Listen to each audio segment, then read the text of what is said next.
No Labels delegates vote to continue pursuing a third-party presidential ticket.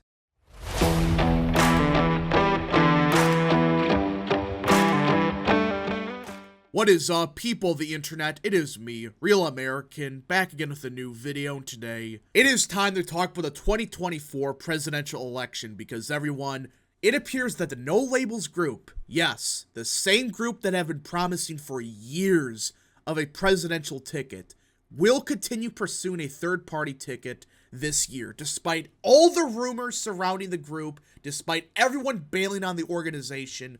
It appears the group is still going forward with a third-party presidential ticket. Now, before we continue with today's video, I hope you enjoy these type of videos. If you do, smash the like button down below, subscribe, share with your friends, hit that little bell, follow the social media accounts in the description down below, and of course, join the channel today. Again, folks, all support is greatly appreciated, and yeah.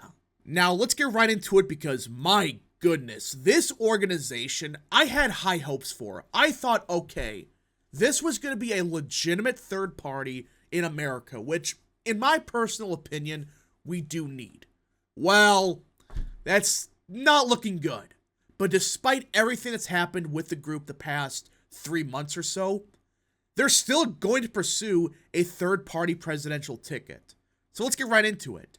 The third-party organization No Labels held a virtual 800-person delegate meeting Friday where the members voted to move forward with the process of forming a presidential ticket to run in the 2024 election against President Joe Biden and former President Donald Trump. So yeah, the whole idea of No Labels was to be a centrist party, like, alright, we're going to take the moderate Republicans and the moderate Democrats and make one ticket with those voters. That's the whole idea. That's why they were talking to Larry Hogan, Joe Manchin, etc. They were trying to combine the moderate Democrats and the moderate Republicans into one party, which in my opinion, I think is a good idea.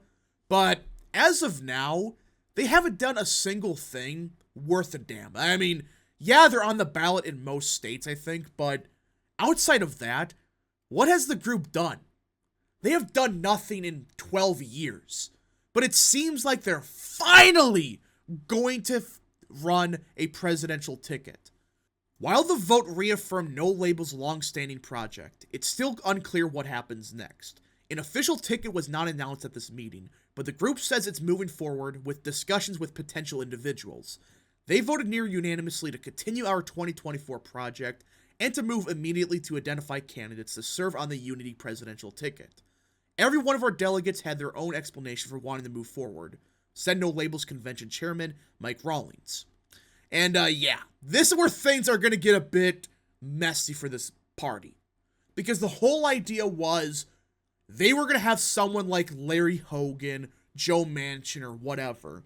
Now, who can No Labels really speak to at this point? I mean, Joe Manchin said no. Larry Hogan's running for the Senate. The only ones that I can think of is someone like Mitt Romney. But at that point, that's just an act of desperation. If you need Mitt Romney or Kyrsten Sinema, it is a very small list of people I could think of that have a shot at the nomination. But at that point, why even run a ticket if you have to run Mitt Romney? The organization said in a statement that it will be accelerating its candidate outreach and announcing a process for how candidates will be selected on March 14th. A number of people discussed as potential No Labels candidates have taken themselves out of the running. Joe Manchin announced last month that he would not be seeking a bid for the White House, though he is currently on a listening tour speaking to voters across the country. Former Maryland Governor Larry Hogan, a Republican, recently launched a campaign for Senate in his state. So those were the two main people, Joe Manchin and Larry Hogan.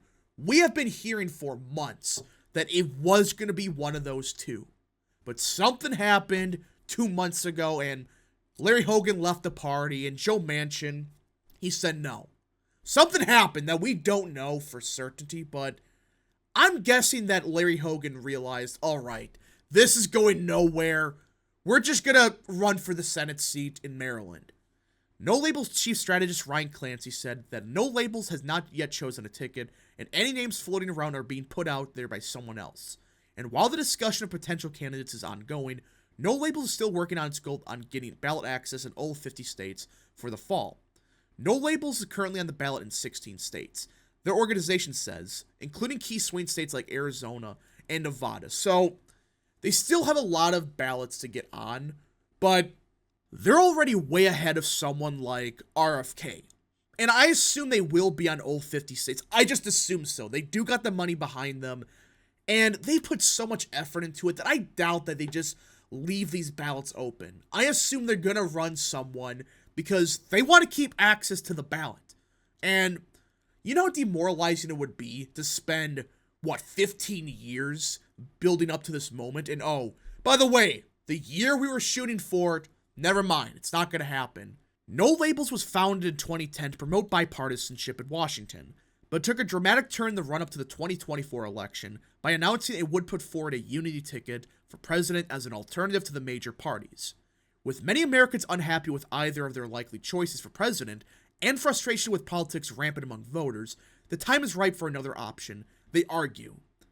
And I agree with this. I think that this is a legitimate argument that people are sick of both parties. They're sick of politics as a whole, and they want something different.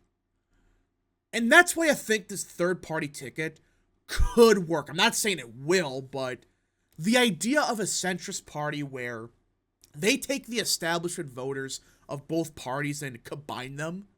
Indeed, 2024 has seen a bumper crop of high-profile third-party presidential efforts, including RFK Jr. and civil rights activist Cornel West, in addition to No Labels and the familiar Libertarian and Green Party tickets, with the Green Party having Jill Stein. So, these are three major independent candidates as of now, before even No Labels runs anyone.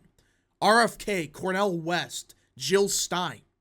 These are big names. These are names that people know. Kennedy is currently on his own ballot access mission across the country. He's currently on the ballot in Utah and is actively gathering and submitting signatures for multiple others, though he faced a campaign finance complaint alleging improper coordination with the Super PAC American Values 2024 in those efforts. Yeah, Democrats submitted that complaint. Gee, I wonder why. Because just like No Labels, RFK is going to hurt Biden much more than Trump, as of now. And this is why I think that Democrats are worried about No Labels. Is the fact it's going to help Trump. Like I said, No Labels' whole mission is, alright, get the centrist Republicans and the centrist Democrats to vote for us, and call it a day. Who do you think those voters are going to vote for this year, if it wasn't for No Labels? Just think. They would vote overwhelmingly for Biden. Even the quote-unquote moderate Republicans, they're going to vote for Biden. They're the ones from, say, Fairfax, Virginia. They're not the ones like the rural voter from West Virginia.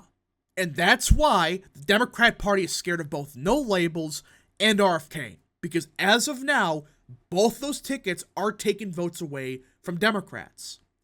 No Labels' entry into presidential politics alienated some former officials, donors, and allies, especially among Democrats, who worry that any third-party candidate will just siphon anti-Trump votes away from Biden. Yeah, they're not wrong. Everyone knows this. Why do you think now RFK's hurting Biden more than Trump? A couple months ago, it was kind of 50-50. But it's clear now, RFK's hurting Biden much more than Trump. Because these third-party candidates, they're not going to win Trump voters over. Trump's he's at a floor of 45%.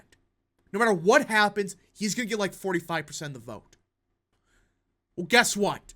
Biden does not have that floor. There are so many anti-Trump voters that want to vote for someone else, just not Trump. And they will. And that's the problem. They see, a centrist third party. I'm going to vote for that to stop Orange Man. No Labels has denied those allegations, saying it would only support a third-party slate if it had a real chance of winning. The organization's vowed to halt its activities if data suggests its candidate would be a mere spoiler, which I call bullshit. Let's face it. If this spoiler was hurting Trump, do you think they would stop their candidacy? No. They would continue it. But if you really think your third-party candidate had any shot of winning, especially your first time running, you might be delusional. You just might be. But this spoiler crap, no, you wouldn't. Like I said, if it was hurting Trump, they would have had a candidate 5 months ago running. They would have had someone that siphoned more votes away from Trump than Biden. They wouldn't care if it's only 0.5% of the vote. They would 100% do it. But I have no clue what they're doing. Because if they're so worried about, oh, we have a real chance of winning, why the hell did they vote to continue the push for candidacy? Because let's face it, this ticket, while it might get a decent share of the vote, but that doesn't mean they're going to win. I mean, they have a 0% chance of winning. It's either going to be Biden or Trump. It's not going to be no labels. It's not going to be Kennedy. It's not going to be any of them. It's going to be either Trump or Biden. But if that's the case, why run? That's the thing that makes this whole thing confusing. One day they're saying, we're running no matter what. Now it's, oh, if we're a spoiler, we're not going to run at all. What do you mean by that? And now you're not going to run? Oh, no, we're still going to run. But we got data to prove that it might not be a good idea. It's a mess. This party is a complete and total shit show. Why do you think everyone is leaving left and right from this party? It was a good idea, but I'm really starting to wonder, do they have any clue what the hell is going on? I really don't think they do. Because every 5 seconds, they change what they're going to do. Oh, we're going to run someone. Oh, never mind, we're not. Oh, actually, we are. No, not. No, we might. Oh, we're not going to run third party. Just pick an option and be done with it. Anyways, folks, thank you so much for watching. If you guys did enjoy this video, smash the like button down below, subscribe, share with your friends, hit that little bell, follow the social media accounts in the description down below, and of course, join the channel today. Thank you so much. Godspeed to all of you.